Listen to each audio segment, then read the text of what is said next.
All right, so as Buck said, I'm the general manager at Heat Pipe Technology. I'm going to jump in actually with a very, very quick high-level bio.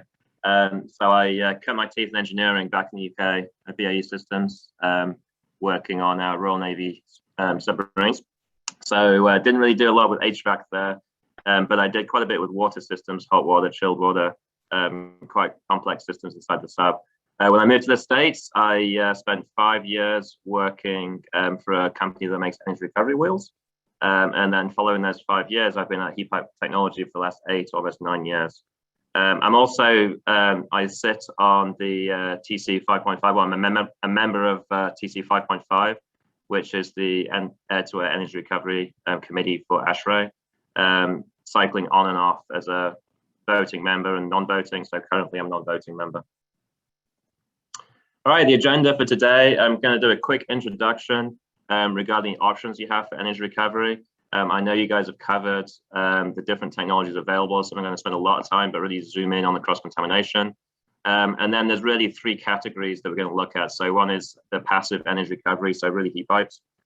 In series, which is something that is often overlooked. So that's actually the wraparound heat pipes.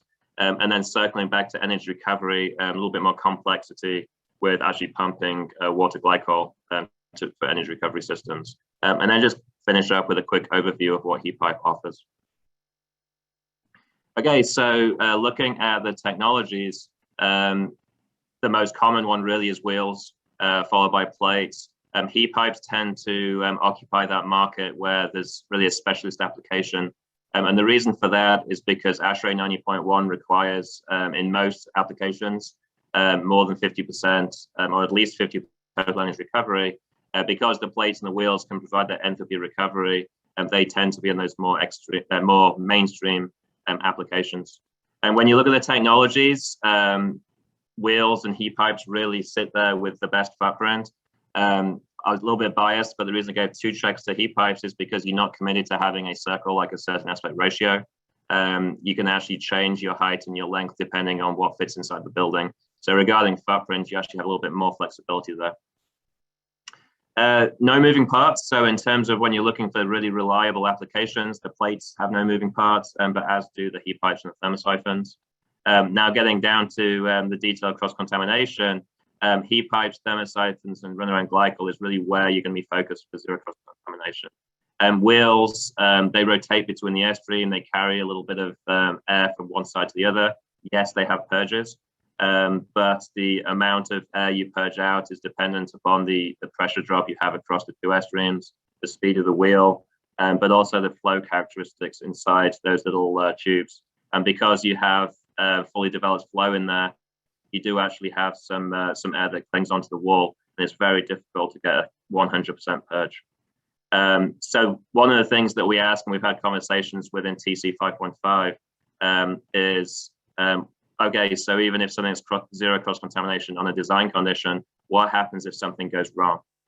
So what happens if one of your fans goes down, for example? So maybe your push through on your supply and you draw through on your exhaust, you don't have the same pressure drop you expected, and that's why the plates and the wheels don't fall into that category. The other thing to be aware of is if you look at ASHRAE certificates for energy recovery products, so you're looking at ASHRAE 1060, the EATR is the exhaust air transfer ratio. So that is how much exhaust air is being transferred into the supply air. And now what they do is they report that in increments of 1%. So what that means is that if you had an EATR of 0.49%, it's going to report at 0. So even though that certificate says it's 0, it doesn't necessarily mean it's absolutely 0 cross-contamination. So just a couple of things to give you a heads up on, and we're going to probably touch on this a little bit more down the road as well. And with heat pipes and thermocycles, you are affected by gravity. Think about a convection inside your room. Maybe if you have a room with a radiator, I'm thinking kind of old school, maybe back in the UK, your radiator will heat your air and your cold window will cool the air and you end up with circulation in the room. It's a similar sort of thing in a heat pipe that you can't fight gravity. So your heat source has to be either level with your heat sink or it has to be below your heat sink. Now, depending on what type of zero cross-contamination you're focusing on, if you have an air gap, which we're going to cover quite a lot here, then that really focuses you on the thermocycles and the runaround glycol. And then further still, if you're looking at recovering between multiple airstreams, then you're really looking at the glycol system. So you can see there's kind of a flow there as you get to zero cross-contamination, you have benefits of different technologies. Generally speaking, if you look at heat pipe versus thermocycle versus runaround, you're getting very similar performance, but they're getting more expensive. And the reason they're getting more expensive is because they're becoming more sophisticated to cover greater distances or cover multiple airstreams. All right, so we're going to focus on those three technologies. So I'm going to shift a little bit how I categorize it. You'll see on the left, I've got the heat pipe that sits between airstreams. In the middle, I actually put the thermosiphon and pump system together because they have an air gap. And what I'm going to do is introduce another technology. It's actually another type of heat pipe, but it's in-series energy recovery. And the reason that's important is because you can actually reduce your dehumidification bills in the summer using a wraparound heat pipe or in-series energy recovery. And you don't need an exhaust airstream nearby, and therefore it's a form of zero cross-contamination energy recovery. So just going back to the heat pipe on the left, the tubes can be expanded in the steel plate. You can have foam in a gap, so you can actually really take steps to make sure that there's a positive physical block for air to go or not to go from the exhaust into the supply. One thing to pay attention there is, do you have materials that can wear over time? And the reason I want to address that is because there are some technologies out there, for example, a heat pipe that will tilt one way to optimize performance in the summer, tilt the other way to optimize performance in the winter. You have like a rubber membrane there, and feedback we've had from the field when people have been asking for retrofits and replacements of these types of equipment is, yeah, they work great to begin with, but over time that rubber decays and the constant flexing cause it to fail. So it's back to that same question of, hey, if you're looking for zero cross-contamination on day one, that's great. You got to make sure you also have it 5 years from now as well. So for example, you want to be looking at a heat pipe that has no moving parts between the airstreams. All right, looking in the middle. This is your perfect zero cross-contamination scenario. You can have literally physical space between your two airstreams. And actually, just before I go ahead to wraparounds, and the key is there as well, for example, you can have your intake on one side of the building and your exhaust on the other side of the building. So not only that, but you're actually trying to reduce that entrainment. So I know you guys are all familiar with this. You're attending this webinar because you're interested in this topic.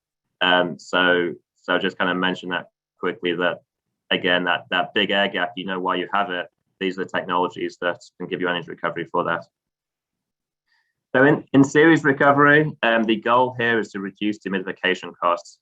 So in this example, we have 80-degree air coming in, and what it's doing is it's pre-cooling the air to 70 degrees before it hits the cooling coil. So the load on the cooling coil is lower. I'm not going to say too much more because down the road, we're going to have some slides that explain that a little bit more. It also gives you free reheat.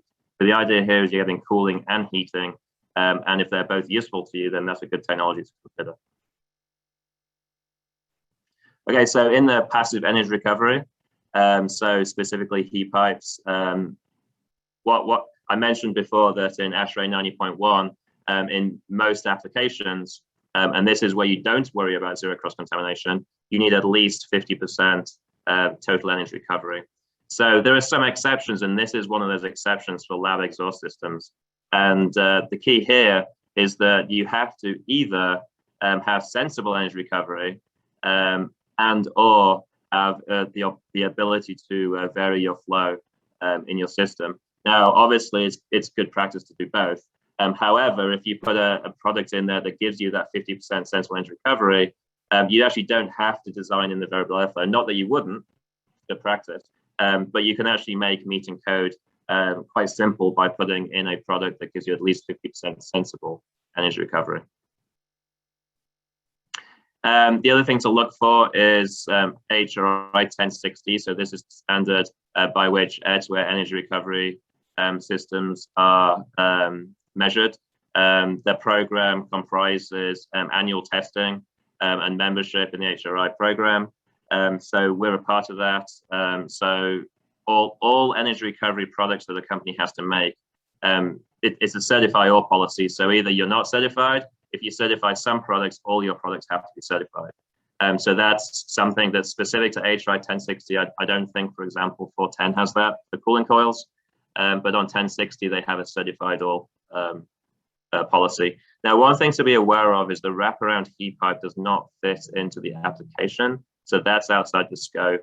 And also the runaround glycol is outside the scope because the view is that in a traditional system where you might use coils that are ASHRAE 410 certified, then you're putting together components and each individual component has its own ASHRAE certification. So we're actually working with HRI and ASHRAE to see if we can resolve that.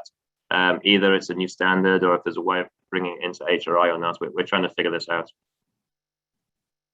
Okay, so how does a side-by-side heat pipe work? So you have a tube that is evacuated and then you put refrigerant in. Because the only thing in there is refrigerant, then you've basically got saturated refrigerant like with vapor and liquid coexisting. So it's operating in the saturated region of your pH chart. If you have this tube and you have one end exposed to heat and one end exposed to a cooler airstream, for example, then you end up with an evaporator side and a condenser side. And what's happening is your liquid and your vapor, your liquid is traveling from your condenser to your evaporator, and your vapor is traveling from your evaporator to your condenser. Now, heat pipes exist in many technologies. In your laptop, you probably have a heat pipe. If you have a fancy ice cream scoop, that is actually a heat pipe as well. And in most heat pipes, you have a wick inside. And what that does is it means that the liquid is carried using that wick, using capillary action, to the side that's the evaporator. And that actually means it can fight gravity. On bigger systems like what we provide, when you're moving refrigerant over hundreds of inches, capillary action isn't helping you. So you really do have to make sure that you're at least neutral with gravity, like level, or you can boost performance a little bit by having gravity help you. But all the HVAC manufacturers that I'm aware of that make heat pipes, some of them might say that they have wicking material. It's honestly a surface that's optimized for heat transfer and seeding, kind of condensing droplets and evaporation. It's not really about wicking. So you take one of those tubes and you times it by N and you put it into a frame and you end up with a heat pipe. So it looks a little bit like a cooling coil, except there's no header. You've got lots and lots of circuits in there going between two different test rooms. So one key here is it's passive. There's no moving parts, so there's very little to break down. And then the other part is you have lots of redundancy because you have lots of different circuits in here. If you had a leak on one of them, you wouldn't even notice it on your BAS report because it's going to have such a small impact on the overall performance. Okay, looking at the thermocycle is a little bit different. So what we have now is we have two coils that are actually piped together. So let's imagine one on the left has heat in, so it's got a warm air going through it. The one on the right has cool air going through it. So we have an evaporation of the condenser, and what that means is you end up with this convective loop. So you've got liquid coming from your condenser into the evaporator, and then vapor coming from your evaporator into the condenser. Now, how does that liquid go through there? There's no pump. What's driving it is the head. So you have some liquid in your condenser, and the difference in height is the head that's driving that liquid through your liquid line. However, the liquid on the left, because it's evaporating, it's actually bubbling. So because it's boiling, it's boiling. So because it's bubbling from boiling, it actually covers a bigger wetted area. Now, what happens here, though, is you still have a little bit of coil where you have reduced performance because you haven't wetted the very top of your evaporator and the bottom of your condenser. It has liquid in. It's not going to get more liquid. You can't condense where there's already liquid. So unfortunately, because of physics, the thermosiphon, it's a great solution for recovering energy between airstreams, but you have to just pay attention to how this works and then look at optimizing it so you can kind of compensate for that physical condition. So what we're going to do is look at an application now where we've intentionally put an offset here. So that liquid now is being driven down. You don't need a big difference in head between coils because you actually have the head difference between the bottoms of coils here. So that driving force is the same, but you see you have a lot less liquid in your condenser, a lot more in your evaporator. So when that boils, it's covering most of your evaporator, and the vapor that's condensing on your condensing coil is covering most of your condenser. Now I've amplified this, exaggerated it a bit just to make the point, so it's easier on the graphic. But what you see is a 25% offset will actually use the full coil surface. So for example, if the height of this coil was 60 inches, then the offset you would need from here to here would be 15 inches. And that's typically what we see in energy recovery applications in North America. We'll focus on heating because there's a lot more BTU available during winter season and heating season for a sensible device than there is during cooling season. So this is an example of such a device installed in the rooftop of a hospital in Chicago. And what you'll see is these pipes here are piping between your supply unit and your exhaust unit. The pipes along the top, those are your vapor lines. The pipes along the bottom are your liquid lines. And what you can do is actually look at the little drop here on the right near the supply module and a larger drop there on the exhaust module. So this has actually been designed so that the supply coils are a little bit higher, so that cold air coming in, cooling that coil and making it a condenser, that liquid's coming down, and then the vapor created in the exhaust by the warm air coming back from the building is heating the refrigerant, boiling it, and the vapor is traveling back to the supply side. So if you look in summary between the different devices and what you'd expect to get in performance, so a side-by-side system sitting between two airstreams, you expect to get equal cooling and heating. It's a little bit below 50% total effectiveness. Now, if you take that guy and you turn it 90 degrees, so gravity is actually helping you. So you'll pick up your performance to about 55%. Now, these are 6-row heat pipes at 500 feet per minute. So that's kind of nominal conditions. You could have an 8-row if you wanted to get more performance, or you could reduce your face velocity, for example, if you wanted to get more delta T or more effectiveness. One thing to be aware of on the over-under scenario is that you really are using gravity to help you in one season, but it's going to stop it from working in the other season. So this is regarding a single season application. So either you're really focusing on winter heating, or maybe you have a process where you have a heat source coming back from a process and you want to use that to heat something, or you want to use the outside air, like in a data center, you want to use the outside air to cool heat that's coming from the building. Now, you can play games with the angle on a horizontal, so you can kind of boost that performance. And there's two different ways of doing this. One way is to have that flexible interface, and you can actually actuate these valves up and down, actuate the tubes up and down. And what that gives you is the ability to get that higher performance in both seasons. However, as I said before, that's really not in the spirit of zero cross-contamination. Another way of doing it is to have a type of circuit that gives you better performance, like optimized performance in one season, for example, heating, and then a little bit of performance in that cooling season. Overall, you see more BTU saving in the year. So just looking at the HRMV or the split passive or the thermocycle, different ways of saying the same thing, but a thermocycle with an offset, you're looking to get the same sort of performance in heating. Now, obviously in cooling, you get that lower performance again because of the offset. The suitable applications, I mean, there's a bunch that it's not just zero cross-contamination, though that is one of the main reasons. But because of the passive behavior and because it works passively and because there's lots of redundancy, it's often used in places where people want either zero cross-contamination and or a great reliability. The over-under, as I said, you're going to focus either on single season or something where you have a process where you have constant heat source. So you're either wanting to use that heat source or you want to get rid of that heat source, like a data center process plant. Now, the thermocycle and the split passive can be applied to any of these, and is really any application where you have your airstreams are not adjacent for one reason or another, and therefore you can use that product. As I said before, ASHRAE 1060 applies to heat pipes just as much as it does with plates and wheels. And therefore, you should be looking as well to make sure what you're getting is ASHRAE certified. For design considerations, in terms of sizing, we typically see a heat pipe being sized between 400 and 500 feet per minute. The example performances I gave you before were for 6 rows. The number of rows you would want really depends on the type of heat pipe you're using. If you used a 1/2-inch tube, 6 rows is kind of the sweet spot. Typically, you'll match the air handling unit cross section. So if you're looking at, say, 350 to 450 feet per minute on your cooling coil, then maybe you actually have a little bit more space on your supply side. And one thing we see quite often is on the exhaust side, you do need to have that like 400 to 500 feet per minute. We can go up to maybe 600 as well with higher pressure drop. But you can't be putting this in a duct where you have like 1,000 or 2,000 feet per minute. You really do need to be making space for the coil. You have to pay attention to condensation. So these are sensible devices, and they're only transferring sensible heat. However, because you get condensation, you can pull latent energy out of the air, depending on the conditions. So in the winter, your exhaust air, you can get condensation, particularly if you're humidifying your building.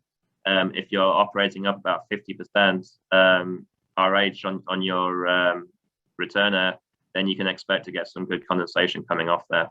If you're not humidifying your building, you might not see the condensation, but you do need to be watching for frost control. In the summer, you might have a design condition where you're not showing condensation.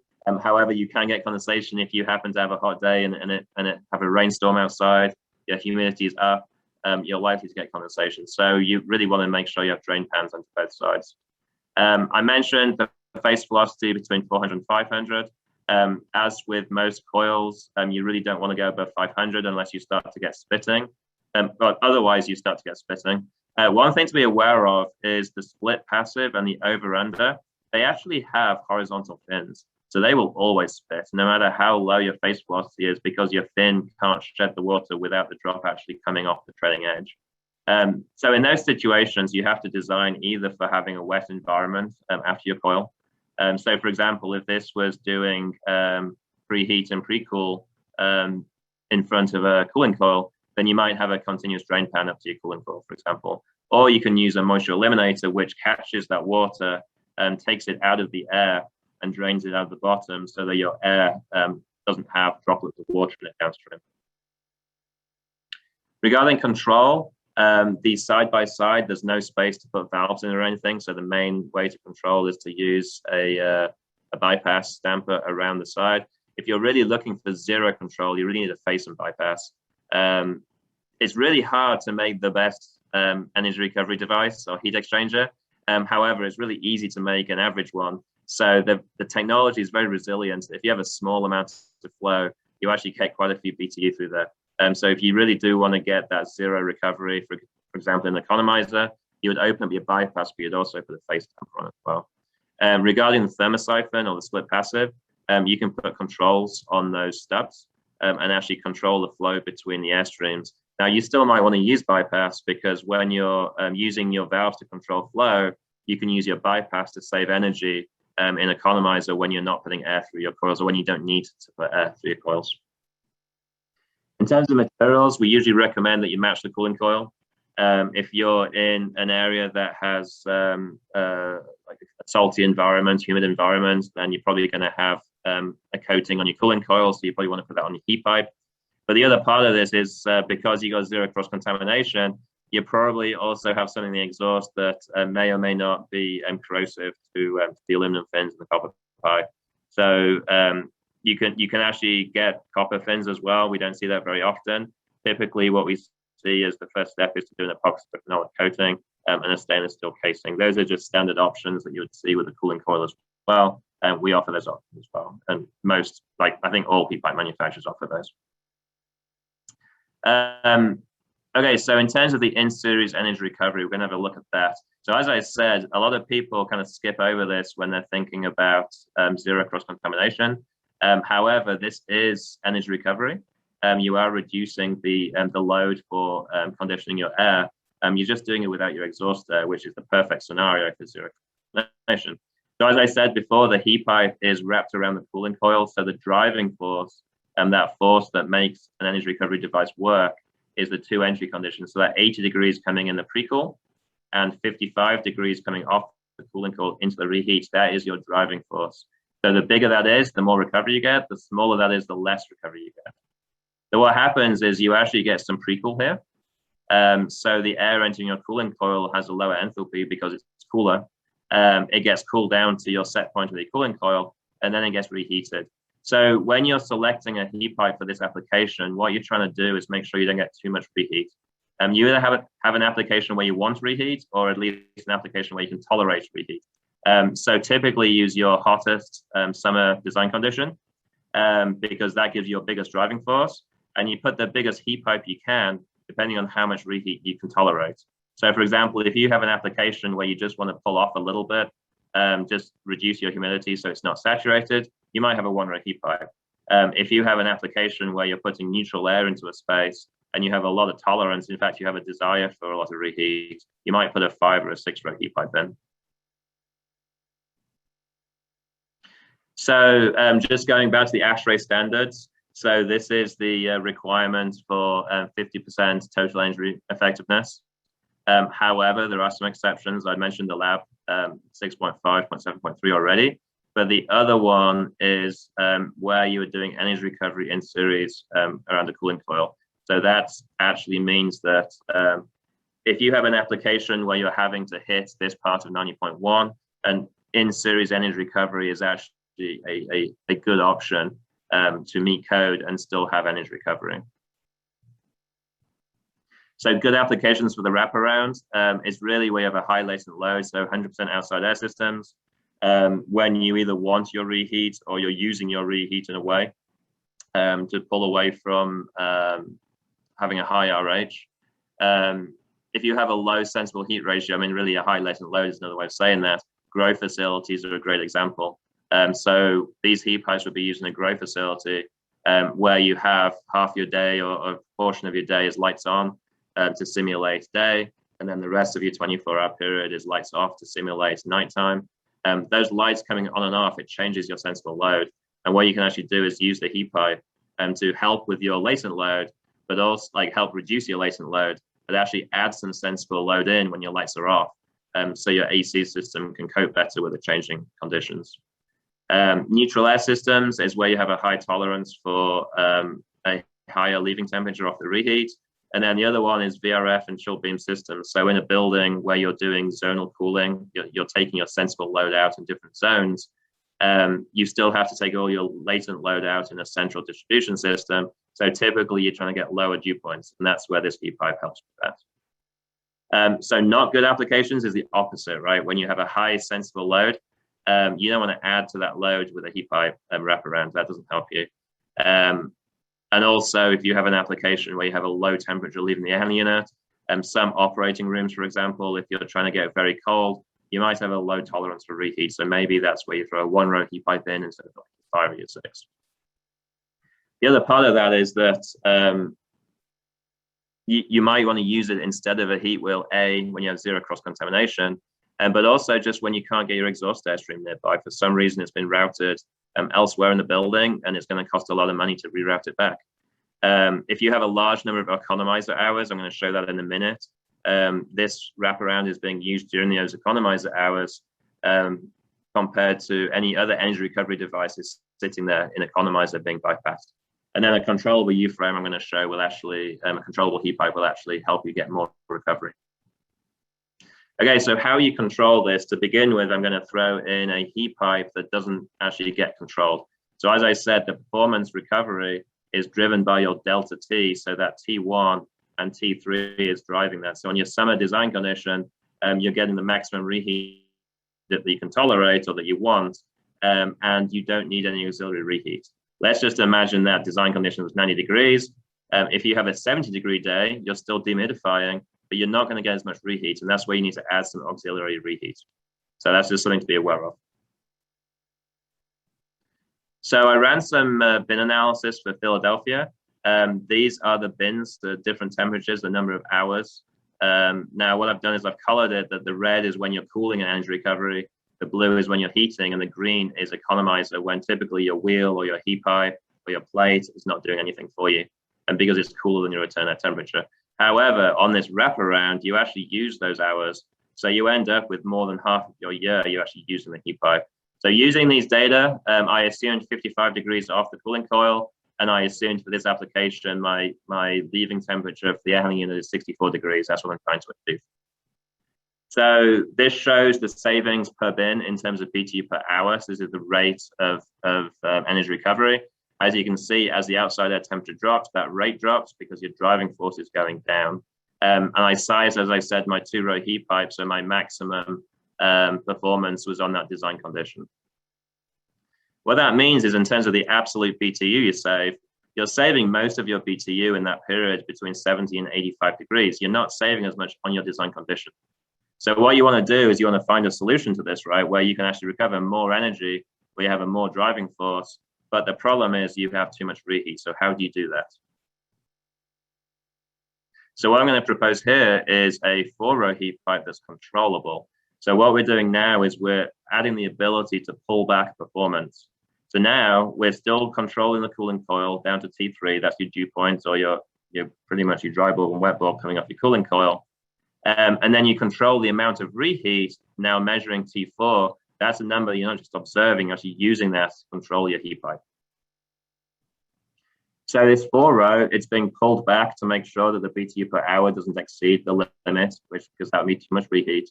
And what that does is it actually saves more energy over the cooling period. So the red was the 2-row heat pipe, the blue is the new heat pipe, and you can see that you're saving more than 51% more energy with that 4-row heat pipe. So the idea there is you put a bigger heat pipe in. That bigger heat pipe is going to give you a problem on your design condition because your performance would be way too high, you get too much reheat, and then you add controls to pull it back. And that basically gives you a way of recovering more energy during the year. So design considerations, this wraps around the cooling coil. So typically you match the cooling coil. One thing to be aware of is the cooling coil will have more condensation on than the heat pipe. So if you, for example, match, if you had a cooling coil that was aluminum thin, epoxy coated, you would do the same with the heat pipe. And you can pretty much guarantee your heat pipe will last longer than your cooling coil because it just gets exposed less to condensation. There is condensation on it, but not as much. You always have to make sure you have space around the crossovers. So on custom units, this is quite straightforward. On more commercial units, it's going to be a bit more of a challenge because the manufacturer has to make sure that that cooling coil that sits between the heat pipe coils has enough space at the end for the crossovers. Other things to pay attention to is where your access doors are. If you want sensors, either just to measure or to control, and if you want UV lights, you got to make sure you put space in your unit for those things. Regarding condensation, just with energy recovery, in fact, more so, you can easily have a hot, humid day when it's raining outside, so you will get condensation on your pre-cool one day or another, whether your design condition shows it or not. Actually, I just realized I'm hovering over the reheat, so one thing on the sizing of materials is you'll see that this is asymmetrical. It is actually designed so gravity can help. So if you think that your warm air comes in from the left, it heats up the refrigerant and you got vapor traveling uphill into your condenser. So your pre-cool is on the left and your reheat is on the right there. My bad. So you will get some condensation on the pre-cool on the left. So you got to make sure that you manage that. Regarding control, you can have integrated valves like this picture shows. You can also use bypass. One thing to watch out for bypass is how much space you need to make sure that air can give you full coverage over the cooling coil, and also make sure that you don't have any stratification going through the coils and limit any capacity on the cooling coil.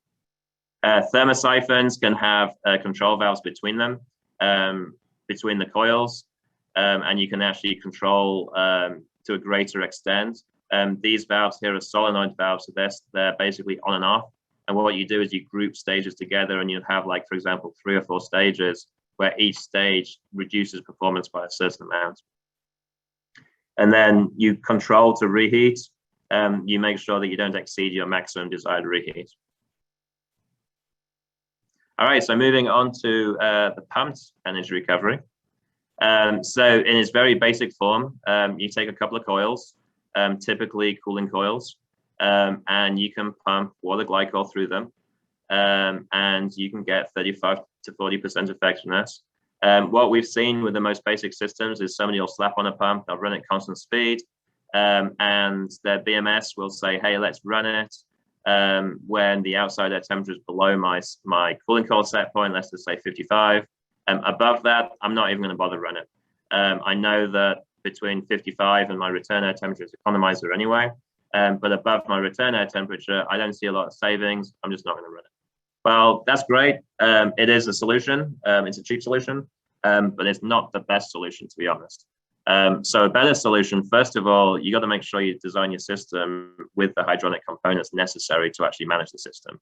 If you're looking at potentially 0-degree days in the winter, 90-degree days in the summer, your fluid actually goes through quite the temperature change. So you do need to make sure you have expansion tanks, air separators to take the air out of the system, pressure relief, bypass for frost control and modulating. So there's quite a few extra things you can actually add in that system to make it more appropriate, to make it a better solution.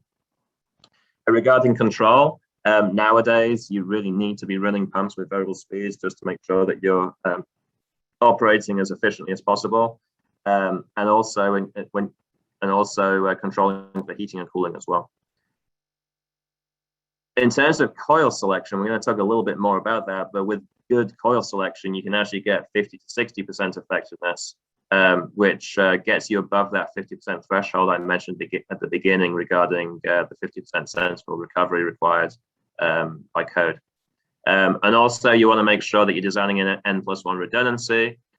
So instead of just having 1 or 2 pumps running the system, you actually want to manage those pumps and stage them on and off, and then make sure that the run hours are balanced between the pumps.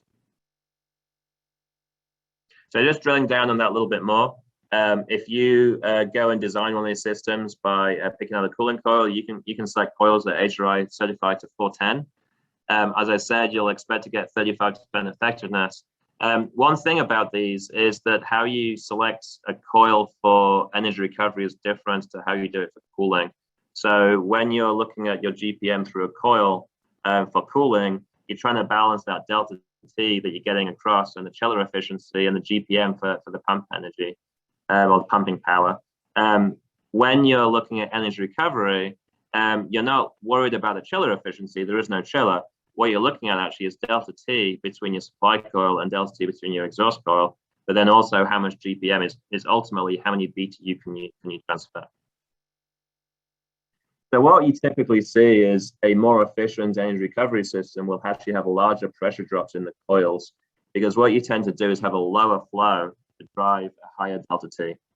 And to get that lower flow to perform with heat transfer, you tend to modify the surface inside your tube a little bit like you would with a heat pipe in order to get that better heat transfer. Now, some people get concerned about that large pressure drop in the coils because they're not used to seeing that. But on a regular cooling coil, you wouldn't see the higher pressure drops. However, when you look at the amount of energy or the power you're spending pumping that fluid through the coil, the gain in BTU per hour far exceeds the pump power, and therefore it is an economical solution. Regarding control, so you'll modulate in the summer, and that's where you'll control the amount of flow through each coil. If you had more than one coil, for example, you control them separately. One thing to watch for is frost control, and there's 2 different approaches on how to control for frost.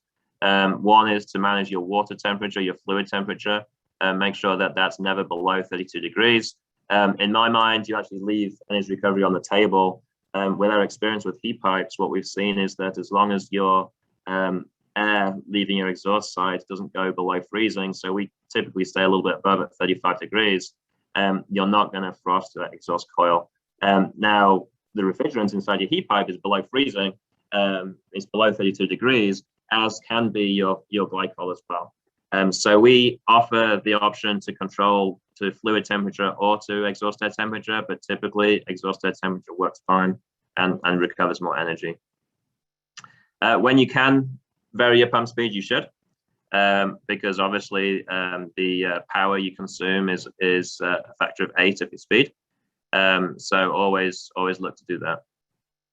In terms of the system design, one thing you got to look at when you're designing the system is having that balance between your airstreams, particularly when you go to several airstreams. Those nominal good performances, 50 to 60%, they can drop off if you start looking at an imbalance. For example, if you had twice as much airflow going through, twice as much CFM going through air handling unit 1 as maybe air handling unit 2, it's going to be more difficult to balance it and make sure you get optimal performance. I already mentioned fluid management on the previous slides. I'm going to move on.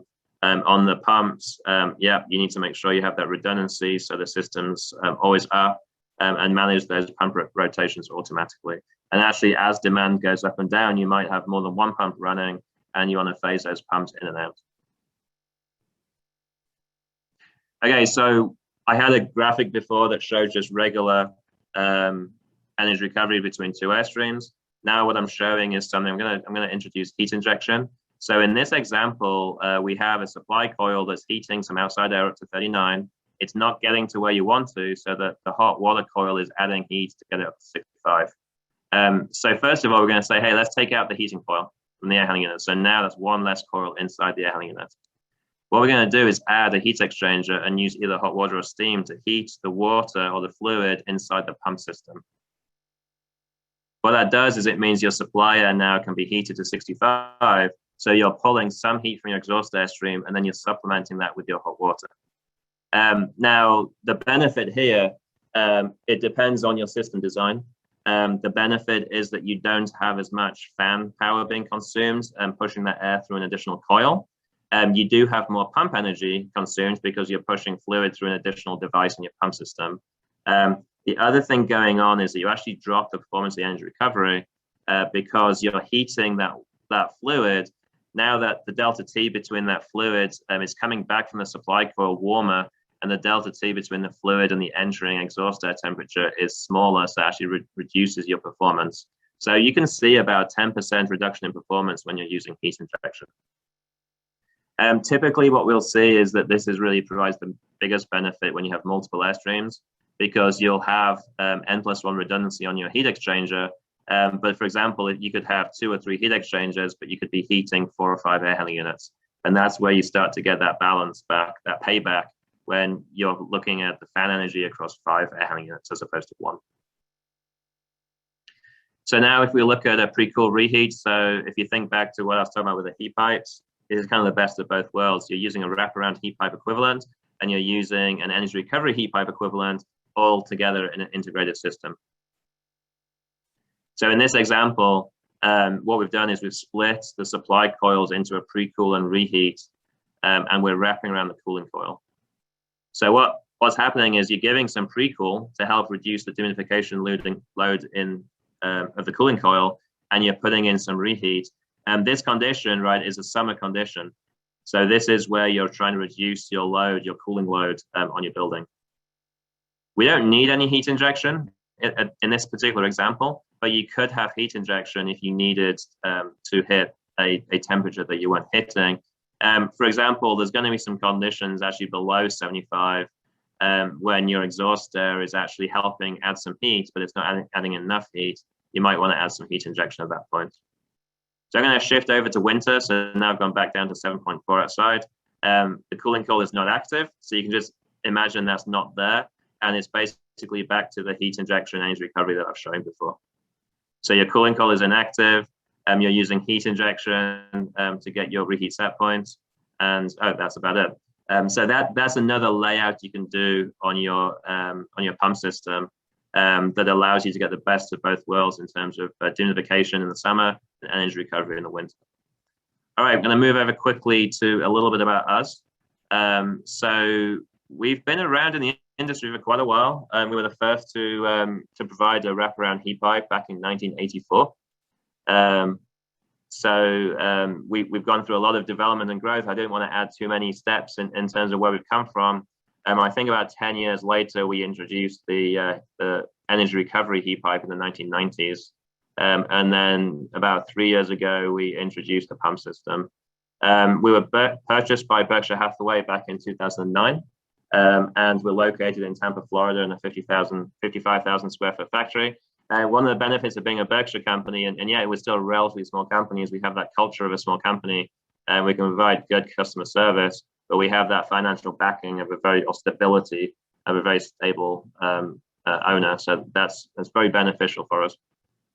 Our heat pipes are certified. As I mentioned before, ASHRAE 1060 requires a certified all approach. So not only are our regular heat pipes certified, but the Thermocycle is also certified. Now, if you go to the ASHRAE directory, you'll see there are 2 manufacturers of heat pipes that are certified. and then there's only one manufacturer, that's us, for the thermosiphon.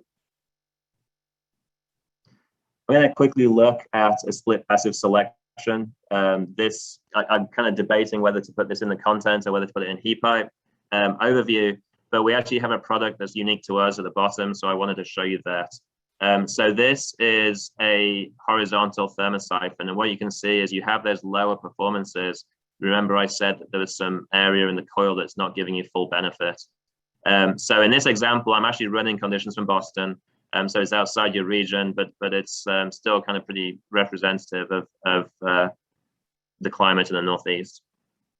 So that offset that I've talked about already is used to boost your winter condition, your performance in the winter. Because you're now fighting gravity in the summer, you get some recovery, but it's lower. But what that means, though, is when you actually look at your relative changes, your annual saving goes up. So if you're designing for energy recovery in the year, like you're looking at overall savings, you'll see that the offset is a better design than the level. Even though it doesn't help you very much on the summer, it helps you a lot in the winter. And this is where this product is unique to heat pipe. We actually have a product where we put dampers on the top and the bottom. We call it DSO, for dynamic seasonal offset. And what we're doing here is we're saying, hey, instead of moving the coils, you can't move those coils between summer and winter. Why don't we move the air? So if you think about that slide where I was showing that area of the coil that doesn't do a lot, we're basically putting a phase damper and saying, hey, let's not use the air through that. However, when the season flips, we do want to use that coil, so we open it up. And what you see there is that our winter design is just as good because we're creating the offset. This time, instead of moving the coil, we're moving the air. On the summer, we're getting that improvement again because we're also focusing on summer performance. Now, what you see is there's not a lot of change in annual savings. So if you're designing just for energy recovery, you really want that fixed offset. But if you're designing to reduce your equipment size, particularly on the chilling, particularly your cooling equipment, then you'd want to consider the DSO, because that's going to help you downsize your cooling equipment. One thing to be aware of on here is that because we have coil that has damper over the face area, you are having to design in extra coil space inside your air handling unit. So you just have to keep an eye on face velocities and space on your unit. So it's definitely horses for courses. If you're looking at energy recovery alone, then the fixed offset's the best option. If you're looking for a comparable energy recovery, but also downsizing equipment, this is certainly one option you can consider. And all of that is ASHRAE certified. Jumping on to the wraparound. So this is what we started as a business. I've talked a little bit about controllability. I think what we sell is about 50% controllable, 50% not controllable. On the left is an example of one of our techs working on the solenoid valves on actually 2 heat pipes. The one on the right is a factory install. It's actually a split passive, and you see there that the pipes are going outside of the unit. So typically, when you're thinking about your U-frame, I forgot to mention this before, those crossovers, not only do you have to make space for them around the cooling coil, but the header on your cooling coil will typically be going out the other side. So when you're thinking about accessing your unit when it's inside a building, you got to think about access on both sides. In some cases, you can actually use a split passive, which enables you to bring your pipes outside, and then all the access is from one side. These heat pipes are typically shipped out as a finished heat pipe that's installed by an OEM, particularly on the custom units. In fact, all the custom units like that. However, if it's a more commercial unit or there's a lead time issue, we can do factory installs, or we can do site installs actually at the job site as well. And that would be an example of a retrofit as well. Actually, you could have a custom unit where you're retrofitting a heat pipe, then that can be installed on a job site. Looking quickly at a pump solution. So we have a pump solution as well. We actually have a packaged pump system here. So everything you see on that skid is everything you need except for the devices that are nearby the coils, so air temperature sensors. However, we have fluid temperature sensors, pressure sensors, bypass valves, and the expansion tank, the air separator, spare pumps. It's all on one skid. So the idea is that can be built and tested in the factory, which reduces the amount of linear activities on your job site. It's pre-engineered. So the idea here is that we're trying to make the selection of good pump glycol systems easy. So we provide selections. We have a program that automates the PID and creates skid drawings and coil drawings very quickly. And we can provide a proposal pretty fast. As an example of that, we actually have a spec, a sample spec on our website that can be used to understand better what we offer. And there's a QR code for that. The other thing is that we're acting as a single manufacturer. So if you're designing something to be essentially stick built, installed on site, well, maybe one company has provided the pump, another company has provided the control valves, maybe another has provided the control sequence. Everything on here, including the control panels and the sequence, is provided by heat pipe. So that means that in the rare occurrence of a problem, there's only one point of contact, and that's heat pipe. Performance is higher. So as I said, to get those higher performance coils, we have modified geometry on the inside of the coils, inside the tubes. That enables us to have a lower flow and a higher delta T, and that's how we're doing it. If you had a 6-row coil, you're looking around 50% effectiveness, an 8-row coil gives you around 60%. Because it is not included in ASHRAE 1060, actually reading through the standard, the testing standard, you'll see that you can physically test it. It's more of a political decision not to include it. So we actually did test it to ASHRAE 1060. So we have an Intertext test report sitting on our website, and you can follow that QR code to take a look at that website, at that report. Last thing is the controls are integrated. Again, that's designed by heat pipe. And the idea is to have a touch screen in there. I've got a lot of experience, particularly on the energy recovery wheels, where people are not so familiar with the technology, and they don't want to get into the controls. Our goal on these controls was to show something that say, hey, look, this is how the system works. You can see from the diagram on the bottom right, you can see the whole system there. It can also operate standalone, or as most instances it will today, you can integrate into the BAS. There is an element of control that you can exercise. You can set, for example, custom settings to override things, but it's also very capable of acting as a standalone system, and therefore running in auto. So I see we're pretty short on time. This is an example of a 5 air handling unit system where we have 3 supplies and 2 exhausts. And what's happening here is the BMS is actually telling the system which units to run, and air handling unit 3 is your redundant system, your N+1, so your 2+1, and it's saying, hey, we're not using unit 3, don't put any water through there. We provide the PIC valves and the temperature sensors, those are installed in the field.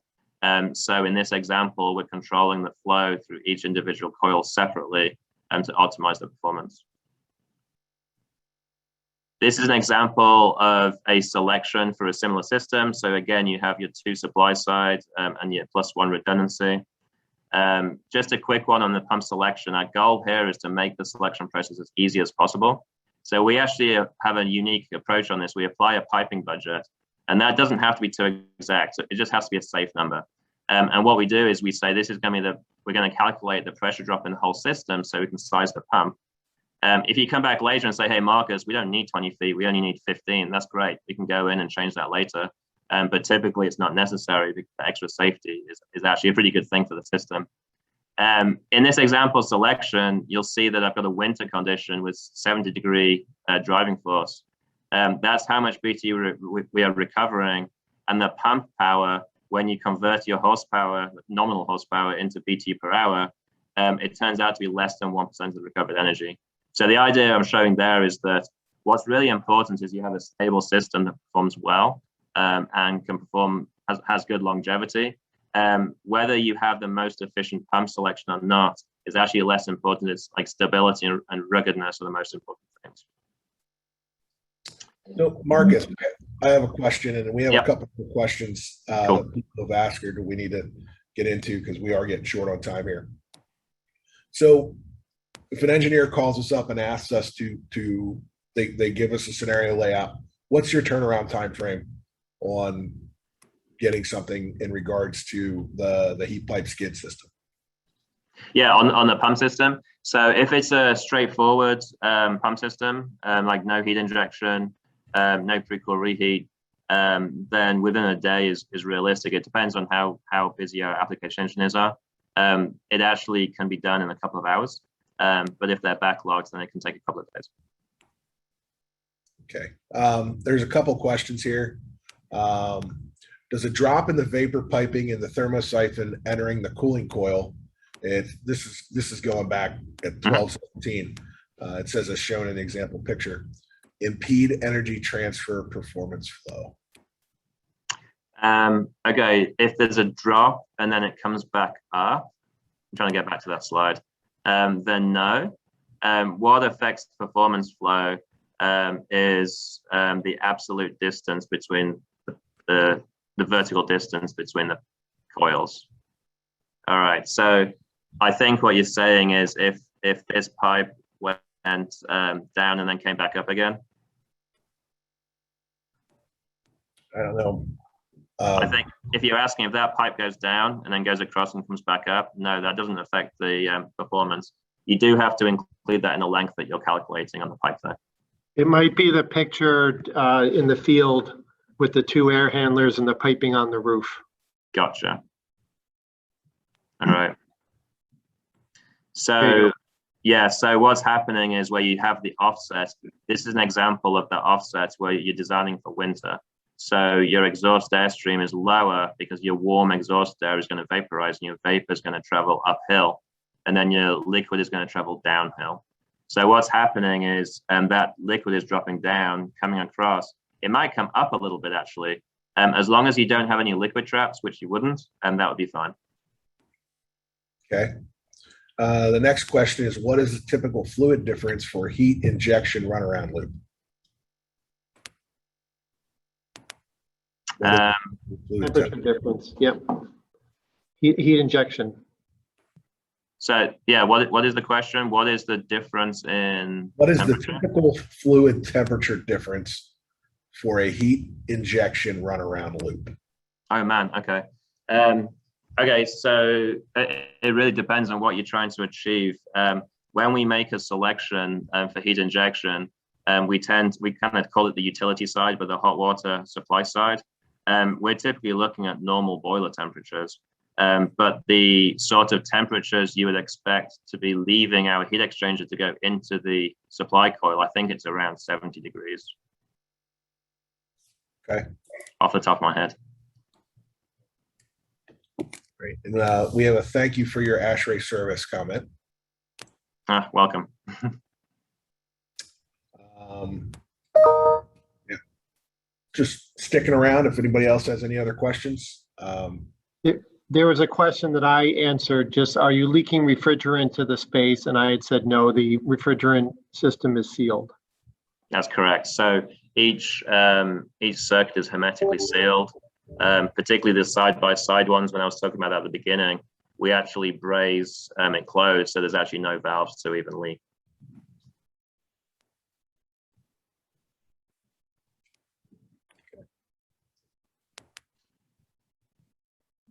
Anybody have any other questions?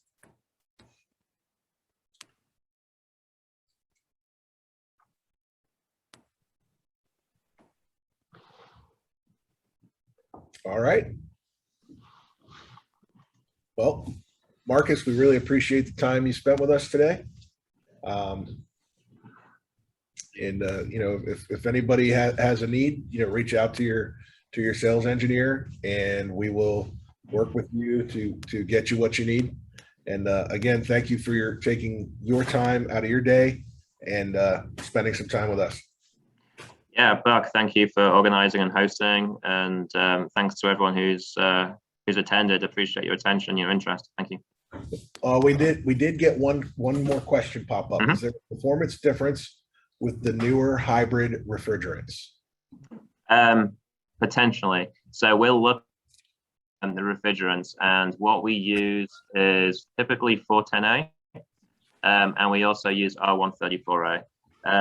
So, all right, let me think how to break this explanation down. We use 410A because it performs better than R134A. And what we've seen is that so far with testing is that there's pretty good alternates to the 134A that have similar performance. The industry hasn't found a good solution for the 410A yet, and there is a drop in performance, not just in heat pipes, but across the board.